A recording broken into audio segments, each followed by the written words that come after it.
Operasi hitung pecahan. Pada video pembelajaran kali ini, kita akan membahas tentang operasi penjumlahan pecahan. Tujuan pembelajaran yang ingin dicapai adalah siswa dapat menentukan hasil operasi hitung pecahan, siswa dapat melakukan operasi hitung pecahan, dan siswa dapat menyelesaikan masalah yang berkaitan dengan operasi hitung pecahan. Nah, ini sebagai materi prasyarat, kalian harus mengingat kembali tentang penjumlahan bilangan bulat, KPK, dan menyederhanakan pecahan. Dalam melakukan operasi penjumlahan pecahan, ada hal yang harus diperhatikan. Apa itu? Yang harus diperhatikan adalah penyebutnya. Penyebut dari pecahan yang akan kita jumlahkan harus bernilai sama. Oke, pada operasi penjumlahan pecahan, dalam menentukan hasil akhir, kita akan menemukan beberapa bentuk dari hasil akhirnya. Ada 3 kasus yang bisa kita pelajari. Yang pertama itu, hasilnya berupa pecahan yang dapat disederhanakan. Kemudian, hasilnya berupa pecahan yang tidak dapat disederhanakan.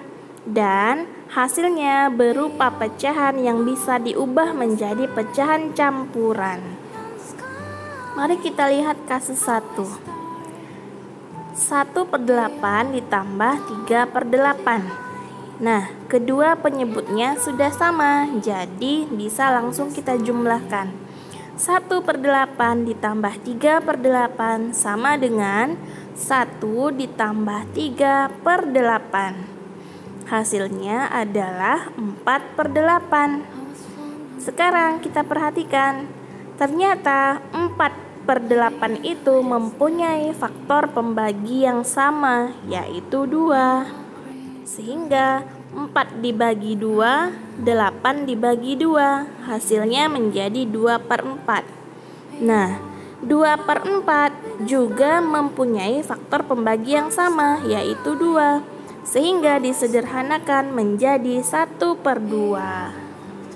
Jadi kesimpulannya, pecahan dapat disederhanakan jika pembilang dan penyebutnya mempunyai faktor pembagi yang sama.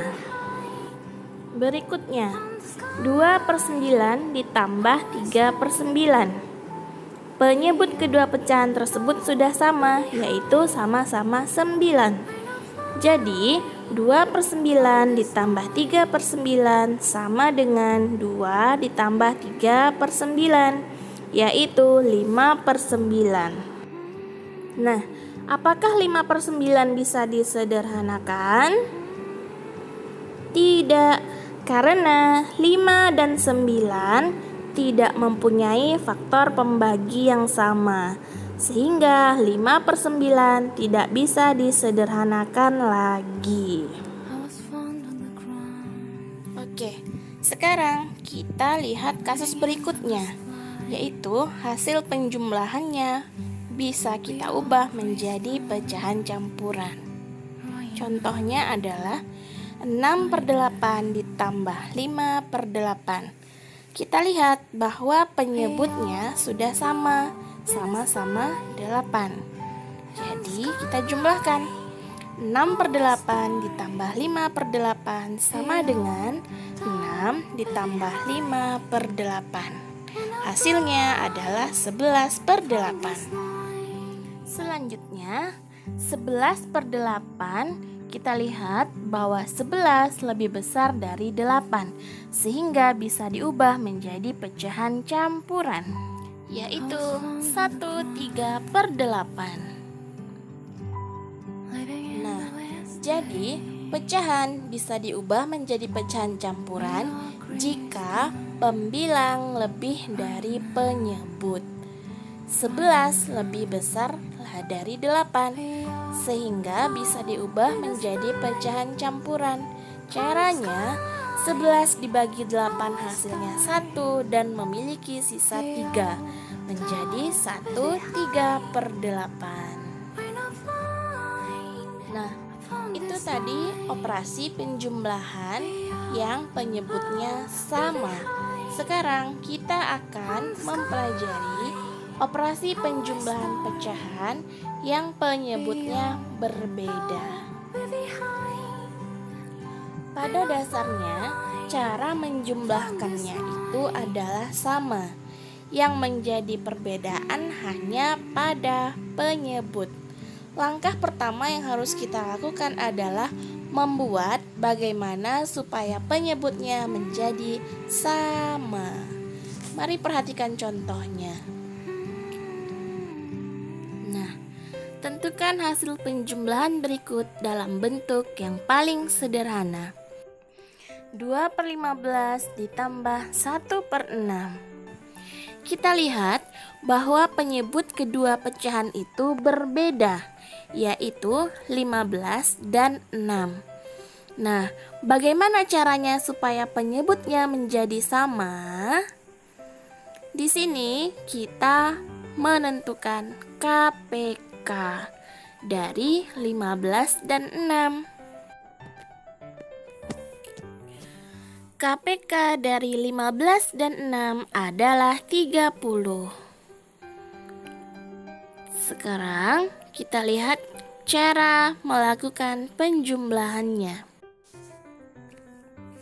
2/15 ditambah 1/6 sama dengan, kita buat per 30 ditambah per 30. Nah, menentukan bilangan pembilangnya itu yaitu dengan cara 30 dibagi 15 dikali 2. Dan untuk bilangan 1/6-nya 30 dibagi 6 dikali 1.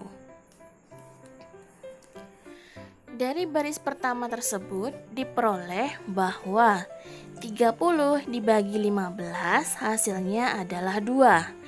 Lalu kita kalikan dengan 2. Dan 30 dibagi 6 hasilnya adalah 5.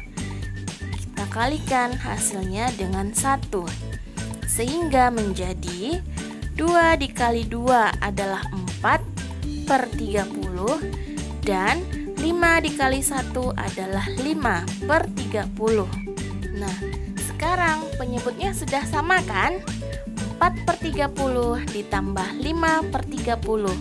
Kita lakukan operasi seperti biasa. 4 ditambah 5 hasilnya adalah 9. 9/30.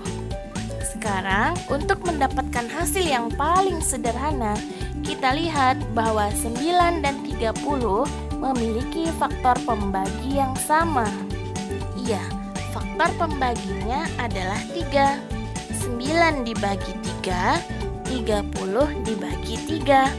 9 dibagi 3 hasilnya 3. 30 dibagi 3 hasilnya adalah 10. Sehingga hasil akhirnya menjadi 3/10.